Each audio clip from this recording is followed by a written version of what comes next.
This morning we learn that the European Union has won the Nobel Peace Prize.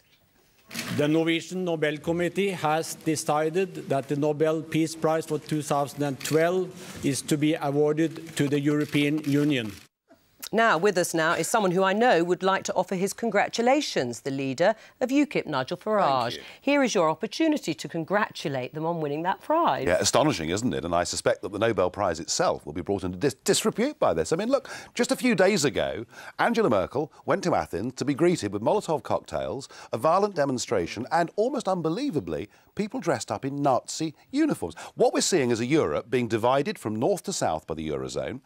And the Germans are being rude about the Greeks, and vice versa. So we're seeing actual disharmony caused by this project. So peace breaking out everywhere. Nick, what? Defend this prize. The European Union is an MEP, so he should go and accept this award on behalf of the European Union. Would you go and accept it, Nigel Farage? I think I'd struggle to accept that one. No, it'll be Mr Van Rompuy or Barroso. He's also a friend of yours. Oh, I get on terribly well with all of them. The one thing you can be certain of is that the person that picks up this award will be somebody who is unelected and committed to the abolition of democracy in the nation-states of Europe. But it's a poor... I mean, how could they have done it? It really devalues... The Nobel Prize has always been looked up to. It really devalues the currency. I mean, honestly, what a lot of tossers. Is there anything that can be said? Is there anything...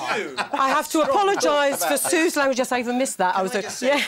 This is 50 years too late. If they'd given it when the Treaty of Rome was signed in 1957, saying you're going to solve your problems at the conference table, not on the battlefield, as David Cameron said yesterday in his First World War speech, great. But the problem is there have been some disasters since then. What happened in Europe's backyard? The war in the former Yugoslavia. Yeah. It took the United States bombing Bosnia to get the Serbs to the Dayton conference table, not the European Union. Isn't the lesson, Nick, of Yugoslavia that if you artificially try and bring people together and impose a new flag and nationality on them without consent, it actually leads to civil war, and tragically the European Union is doing exactly the same thing. And Barroso was very clear last month.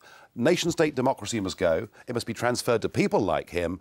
Fine, you can do that if the peoples of Europe want it, but there's no evidence they do. But Nigel Farage, isn't it an attempt to sort of say, look, the peoples of Greece and Spain and Ireland and Portugal, to use the pigs, actually want to stay in the euro, and this somehow will help them along that way psychologically? Listen, it won't make any difference to the economics, and it's noticeable that it wasn't the Nobel Prize for economics, because they certainly wouldn't have got that under any circumstances.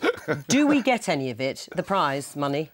Well, I don't know what will happen to it. I heard it was going to be divided up. If you divide it up across people of the nation state, you get but 0.002. But I mean, think of all those underpaid bureaucrats in Brussels. Yes. I mean, you know, they could do with some help. Or what about they could use the money to help pay off my fine, having been rude to Herman Van Rompuy. How much was that fine? €3,000. 3,000 euros? Yes, have you paid it?